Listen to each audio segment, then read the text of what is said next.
Sorry. You got me again. That's not on audio.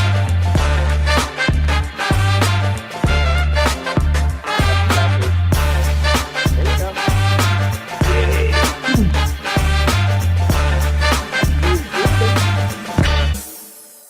That one. Yes, that was the gesture. Okay. Good morning, Timothy, once again. And thank you very much for reporting this Sunday morning once again. I think, yes, I can see your background. You are on your beautiful boat, Grims, in Katsuyama. And to everybody who has joined us just now or will join us in seconds, it's Japanese Politics One-on-One, the 224th episode with Timothy Langley, the CEO of Langley Square, the longest-standing government relations and public policy firm in Tokyo, and me as a host, Maya Matsuoka. It's a pleasure to have you with us. We're going to talk about the latest happenings in Japanese politics, the developments here, and how they have been impacted by geopolitical events as well, and what is going probably to happen or what you can expect as we get closer to the upper house election this summer. Timothy. Thank you very much, Maya, and good morning. Today is May 25th, 2025. Maya, this is episode number 224. My gosh, the hits just keep on coming. This is our last episode in May. Our next episode will be in June. That's true, yes. It's the 25th today, and yeah, we'll be reporting once again on June the 1st. That's right. So gather it. it's raining outside. As you said, I'm reporting once again from the port of Katsuyama, where the good ship Grims is berthed. It's raining outside, so I'm broadcasting from inside the cabin, and this is made possible by a donation, a contribution by Evan Burkowski to help us broadcast a little bit more securely, a little bit more strongly, even from inside the cabin. We weren't able to do that because of the Wi-Fi, but thank you very much, Captain Burkowski, for helping us set this thing up. So if you're not visually able to watch our broadcast, you don't know what the inside of Grims looks like. So we've got quite a few people who continue to listen in on Clubhouse because they're doing other things. But if you're watching on YouTube or on LinkedIn, we appreciate it. If you're watching on any channel, even today or later in the week, we really appreciate it. Our numbers have continued to increase, and we're very grateful for that. Let me get right to the beef of the issues. The yen closed out at 142.58. It weakened just a little bit over the last 2 days because of news that has flowed in over the last couple of days, but it's actually strengthened from this time last week. So I'd like to get into that a little bit. The Prime Minister was in town all last week. He is in town all this week. We've got a couple of delegations that are coming in, and they're drawn in because of the expo. So the expo, throughout the 6-month period of the expo, they have national days that they dedicate or they highlight different countries. And there were 3 countries that were celebrated last week where their heads of state actually visited Japan. And there are a couple of more this week too, and it's rather significant, but no state visits. A state visit is considerably different. And we had the King of Denmark come in. It wasn't a state visit, even though he had dinner with the Emperor and the Empress. Let me see. The G7 finance ministers and central bankers met on Monday and Tuesday of this last week. There was some news that came out of that. Mr. Akazawa, the chief negotiator for Japan on the Trump tariffs, left for Washington, D.C. yesterday. It's a 3-day weekend in the United States, so I guess that was planned. I'm sure he knew of it, but he will probably be in the United States until maybe Wednesday, and then come back and report to the Prime Minister, and we'll have a lot of news to report to you next week. Also next week is the regularly scheduled Bank of Japan meeting that's always at the end of the month. We anticipate that. There was a resignation, the first resignation, Maya, of the Ishiba cabinet this last week. It was rather eventful. So the minister made a statement on Sunday. On Saturdays and Sundays, the not just the ministers, but politicians in general. They visit their home districts, they make speeches, they kiss babies. And he made a comment about the availability of rice, and it hit a nerve, and he was out by Tuesday. I'm going to get into that a little bit more. The pension reform legislation is now in discussion. It passed the LDP policy board so that they have their position established, and that happened last Friday. We talked about that. Then it went into deliberations this week, and it will continue this coming week.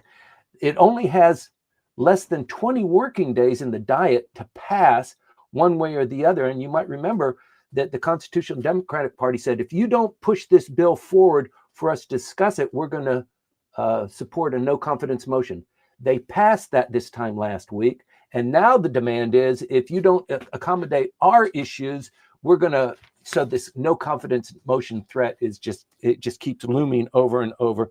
There is speculation growing that after the upper house elections, excuse me, there is an opportunity for a grander coalition. That means the LDP would invite in one of the other opposition parties, probably an LDP light party, so that they can at least get legislation through. They can't do it now. They don't have enough votes in the lower house to push legislation through. They have to cajole, they have to bribe, they have to promise things, and it's just not working, and they will do anything to get out of this morass. And the opposition parties, on the other hand, say, kick the bums out. We've got them on their back heels.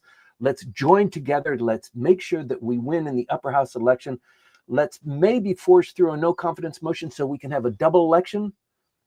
We're going to talk about that. The Tokyo metropolitan elections, a precursor for the upper house elections, is on June 22nd.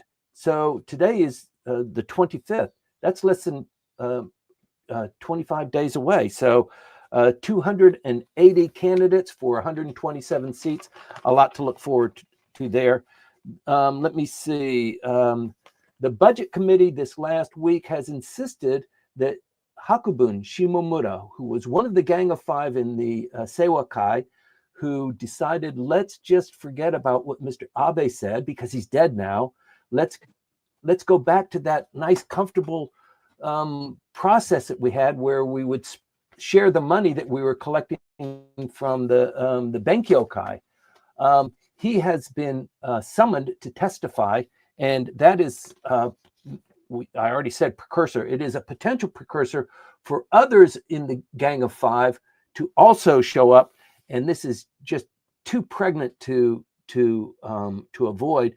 With the elections coming up in less than 60 days for the upper house, to have this constantly coming at the electorate and telling them, you know, the LDP is bad, it's just money and politics, let's kick those guys out and vote for somebody else. So those are the top hits, and then we can get into some of the other things in the very valuable Q&A session of our briefing. Maya, back to you. Okay, thank you very much for this, Timothy. Nice, that's a nice cup. I imagine it's full of coffee, and I'm happy to know that you've got your first caffeine fix. Well, and it's nice. It's nice broadcasting inside the cabin because it's comfortable. I'm not exposed to the elements, and the coffee is right here next to me, so it's nice. Right. Okay. Before we continue with the details, I'm sorry for this. Please allow me to say thank you to our sponsors, and the first one of them is Kanachu. They are also known online as Kanachu.com. You can find them there. They're based in Yokohama, and they do projects in buying and selling real estate in the area of Yokohama, real estate investment and property management. So if you have any such projects in mind, please reach out to James Howell. You can find him on LinkedIn. He's quite active there. He writes some very nice informative posts and also very human posts as well there. So he's not that cold and unreachable business person. He's a very, very human, just like you and me. Yes, indeed. Please remember James Howell at Kanachu.com. James at Kanachu.com is the email. And you will find his contact details in the description of the YouTube video, or you can connect with him on LinkedIn if you haven't yet. Please do. And Timothy, now we're back to the main part of this briefing, the details, and maybe some other things that just happened this week, in addition to politics, of course. Great. Thank you very much, Maya. The yen, as I said, closed out at $142.58 to the yen. It was a 0.58% decline from 2 days ago, but it strengthened considerably from last week when it was at 145. So the reason for this fluctuation this last week is because of the persistent differential for Japan's lower interest rate policy to combat domestic deflation. And that conflicts with other countries where their rates are elevated to tackle inflation. So higher returns in foreign currencies draw money to their currencies, in particular to the United States. And also because of market expectations. So there's a lot going on in the United States, the Trump tariffs, the Trump economy. It seems to be taking off. There are some areas that are holding back a little bit with employment and manufacturing moving into the United States. But there is speculation of future policy decisions and a cut by the Fed, which always impacts the value of the yen. And the reason why we always hit on the yen is because Japan is an export market. It's dependent on free trade and open communications and low tariffs. So the fact that the tariffs are in place now for automobiles, automobile parts, it's on pause, but it is sending shivers throughout the industry. And as we all know, the automobile and automobile parts manufacturing component of the Japanese economy is a huge boost, that export market. So it has a huge impact on the rest of Japan and the inflation rate and the cost of goods. So when the yen is strong, then exports generate more income. And when it's weak, then we have inflation that we're having right now. So there's a lot that the policymakers are focusing on, not only the tariffs that are being confronted, but also economic indicators, which are such as employment rate. So the employment rate, they just produced the report this last week. 98% of those people looking for a job over the last quarter could get a job. So there's low unemployment here. It's just that the wages are notoriously low and not keeping up with inflation. The Shinto wage offensive is concluding now, and excuse me, wages have increased about 5.3%, one of the largest increases. Last year was a little bit larger, but 5.3% overall. That's the major manufacturing companies that employ 1,000 people or more, but also that trickles down to small and medium companies as well, and which is why the pension reform legislation that is now in consideration in deliberations is so very important, because it's going to add just another layer of costs and income impact to employers and to the employees themselves. But a lot of it depends on what's going on with the central bank and with central bankers as well. And that's why this last week, the G7 central bankers and the Treasury secretaries met in Alberta. It's in preparation for the larger G7 meeting in June, where the Prime Minister and President Trump have committed to meet with each other on the sidelines. There was a telephone call just this last week. But I'd like to get into that different component of it just a little bit later. But like I said, Mr. Ishiba is in town all this week. He was in town all last week. But that doesn't mean that he doesn't have a busy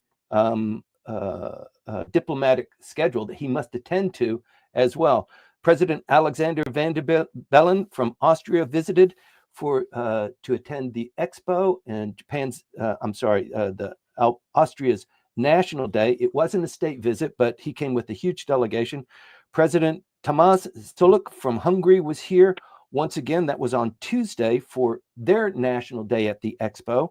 Also, President Santiago Peña from Paraguay also visited. They had a national day in Osaka as well.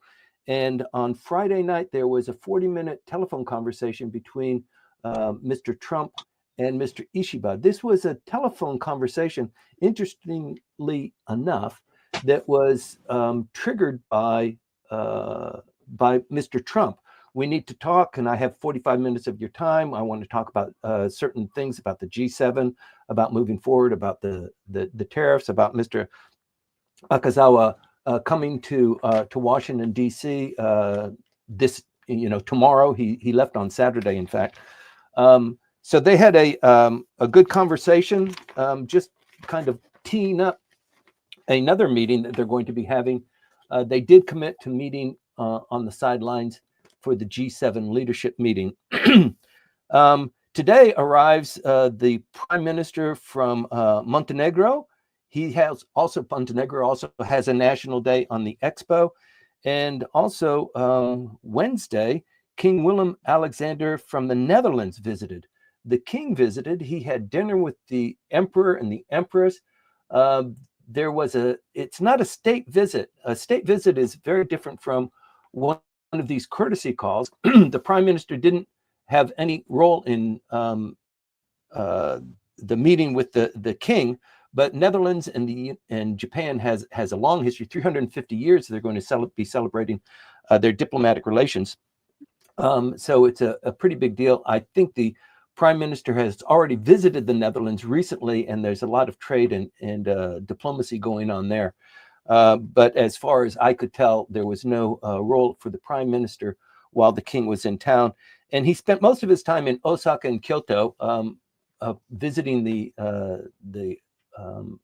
pavilions there. And you can tell just over the last 2 weeks, the expo has been open for probably a month now. And it's such a magnet and it's such a draw for international companies and international leaders to visit Japan. And you can see, if you're Osaka and you're hosting this and you're trying to generate revenue out of this and burnish your image, it's a prime opportunity, especially if you are Ishin, the political party that's centered there. So more and more is going to be coming out of this. It's only 6 months, and they're going to try and squeeze as much as they can out of that. As I mentioned, G7, the central bankers and the finance ministers met Monday and Tuesday. Excuse me, I have a frog in my throat. Mr. Katsunobu Kato did meet with his counterpart, the Treasury Secretary Scott Bessent. There, they made some progress in giving some direction, but not really a whole lot that we can report on. But they did meet. Mr. Akazawa is in Washington, D.C. today. Tomorrow's a national holiday in the United States, so they may or may not get much done. Tuesday will be a real working day, but he's not going to be able to meet with the Secretary Treasurer because he's unavailable. So a little bit of timing issue. The Treasury Secretary, the Commerce Secretary, USTR are typically in those negotiations. So I don't think it's one way or the other. These negotiations are going to go on. The conversation that we need to look for is what's going to happen at the G7 meeting. And also that's in June. June starts this next Sunday, actually. And we can anticipate what's going to be happening at the G7 summit right in the middle of the month on the 15th to the 17th in Ottawa. I'm sorry, it's in Alberta. But the real issue is the end of the 90-day tariff recess, or the pause in the tariffs. That ends right around July 9th or 10th. And that is the time that probably the Prime Minister of Japan will go to Washington, D.C. They'll cut a deal. They'll make an announcement, and they're going to push this negotiation probably until that time. So that's the time we want to really focus on. And there's a lot going on until then. So exchange rate policy, tariff concerns, and the ongoing dialogue with trade and the U.S. presence in Japan. particularly with regard to the military presence, was conversation topics that they had on the sidelines. It's going to continue to get a little bit more tough. You might have seen the news that Japan hosted the largest defense materials expo exhibition Wednesday, Thursday, and Friday in Makuhari. This was huge. It was attended by more than 8,000 participants, 500 VIPs, so 14,000 people visited Makuhari over these last 3 days. The Japanese companies numbered 167, which is double what it was the last time. So this is a real push by the Japanese government. This event, this 3-day Makuhari event, is pretty much driven by the Ministry of Defense to showcase Japanese technology and prowess in defense material. So that means the missiles, the guidance, the robots, the drones, the co-production of the advanced fighter jets with Italy and England. That was showcased as well. But it was a huge event, and it shows that there's a little bit of a tilt going on in the Japanese presence of producing war material, and they're starting to get into this defense industry collaboration, this complex, the military industry complex, that does produce a good revenue. Everybody pays a high price for war material, and it is replenishable. It's kind of not quite like, but it's kind of like automobiles that the Japanese have excelled in. Langley Esquire, my company, produced a report on that just maybe 2 weeks ago, and it's available to you if you visit the webpage on what is happening with the military industry complex here in Japan and what's going on with Article 9, which is the article that prevents Japan from producing or exporting offensive weaponry. So that's pretty much the real defining character of Japanese foreign policy, and their constitution is Article 9, which has been described as the peace constitution. And it seems like that is being shifted as the United States wraps in America first, pulling soldiers and their global policing assets back to the United States and relying on their allies in other countries for doing their part of it. This is you can take a look at what's going on in Japan and really feel what is actually going on. So we can look forward to more export of Japanese high technology weaponry and the railgun, the drones, the missile technology, many things that you would not consider Japan being an export market for, or exporters to the global market for, are now beginning to take real traction, and something to look forward to. The pension reform bill is under consideration this week. You're going to look forward to that in the lower house. They've got meetings tomorrow. We also did an analysis that was produced actually just 2 or 3 days ago, Maya, on the reform legislation and the pension bill. And for people who are interested in that sort of thing, I think it's maybe a 4 or 5 page analysis. Please reach out to us, or you can visit the webpage where it's available on Insights and publications. There is speculation growing, everybody, that the LDP will accept a coalition partner, just as the reality of passing legislation requires that this wire stays taped to the top. But the LDP and its coalition partner Komeito is incapable of passing legislation without, they're missing 13 votes in the lower house. Without that ability to pass legislation, they are just stuck. And that means that they spend more time talking to people, cajoling them, trading things that they don't want to trade to get legislation through. It is just untenable. And they've ever since October, when the LDP lost its majority in the lower house. They've been confronted by that, and they want out. The Democratic Party for the People under Mr. Tamaki understands that, smells that, feels that. He wants to increase his numbers in the upper house. It is possible that the LDP loses their majority also in the upper house, which means that they would just be just like any other party. They don't have a majority in either house. They are in a weakened position. They can't pass legislation on their own account. So they're probably willing to cut off a good part of their nose to get another coalition partner in. And that looks like it would be Mr. Tamaki's Democratic Party for the People. It could be Ishin. There's still a little bit of time left there, but a lot of horse trading under the covers is going on now. No decisions are being made, but speculation is growing that is going to be the play. Whether the LDP wins in the upper house, that means they stay at parity. Unlikely that for them to increase their numbers greatly, but they have about a 27 member cushion there. There are fewer members in the upper house, and their cushion in the upper house is 27. It would be very difficult for them to lose 27 seats.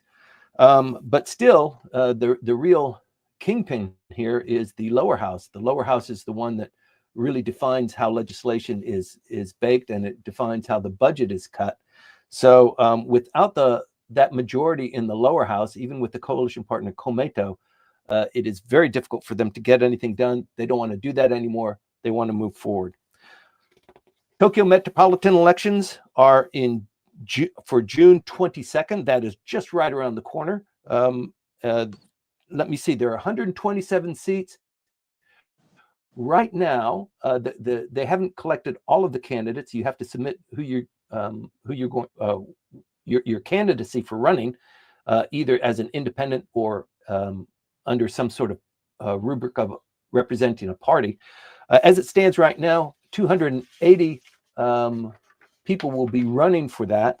And as you remember, the last time there was an election for Tokyo, it was for the governor, and they had more than 50 candidates for the governor's seat. So it looks like this is going to be a real fight for the 127 seats that are available. That's the entire seating of the Tokyo Metropolitan Legislature. So there's a lot to look forward to there. I think it's a 12-day campaign. So that will start 12 days before June 22nd. And we will be reporting more and more on that as we approach that time. And it is expected to be a real fight to get that. Let me see. On Friday, the Budget Committee, the most powerful, the largest committee within the Diet. Usually, when you see Diet members talking on television, it is almost always from the Budget Committee room. It is the largest, except for the big room, the plenary room where people vote. The Budget Committee is the most opulent, the largest committee room. They have a meeting every Tuesday, and on Tuesday they summoned this last week. On Friday they summoned Mr. Shimomura, who is one of the Gang of Five, who was guiding the Seiwakai, the Abe faction, after Mr. Abe was assassinated. And you will remember that this group decided that the decision by Mr. Abe to stop skimming the money that the party was collecting, or the faction was collecting, and distributing it to some of their prominent members was countermanded by this group of five. And to this day, nobody knows who decided that. And so Mr. Hakabun Shimomura was one of the five. He actually lost his lower house seat in the last election. So he is out of the Diet, but he still has agreed to go in. It will be sworn testimony on Tuesday. So please stay tuned on Sunday for our next briefing. We'll report on that. But it will be sworn testimony, so he could be penalized if he doesn't report truthfully. And there are another 4 members that could be summoned. So depending on how Mr. Shimomura does, or how incensed the opposition party becomes, they're just looking for things to throw at the LDP. And with the LDP kind of back on its heels, as I said, and elections coming up very quickly, it is a free-for-all on making them look worse so that your position looks a little bit better, or your candidate looks a little bit better. So it's a real dicey situation. All eyes will be on what's going on in the Budget Committee on Tuesday, and I'll report that to you. So we talked about the change of the cabinet. Mr. Eto, Taku Eto, was the Minister of Agriculture, Fisheries, and Forestries, and he made this gaffe on Sunday, and it was reported widely. And the gaffe was basically, let's talk about the rice prices. And he said, well, you know, rice prices, I'm a little bit removed from that. I have so much rice. You know, people, my supporters give me rice all the time. I've got it in my closet. I've got it under the bed. I could sell the stuff if I wanted to. So rice prices, I'm just kind of struggling with it just like everybody else. That was interpreted as extremely insensitive to the voters. He was roundly criticized. The prime minister stood up for him on Monday, but on Tuesday, it was just too delicate. And even a gaffe like this, it's not going to cause a minister of state to resign. But in the current situation, the prime minister just couldn't afford to get one more rock picked up and thrown at him. He's got enough. He's got enough going on. So he accepted the resignation of Mr. Eto and quickly inserted Mr. Koizumi, which is an interesting choice. So this seems to be a separate incident to what might happen when Mr. Ishiba resigns, but it is very closely tied to that. Because if you remember, Mr. Koizumi was in third place when they voted for who's going to be the president of the LDP. They had that election, you might remember, 9 candidates there.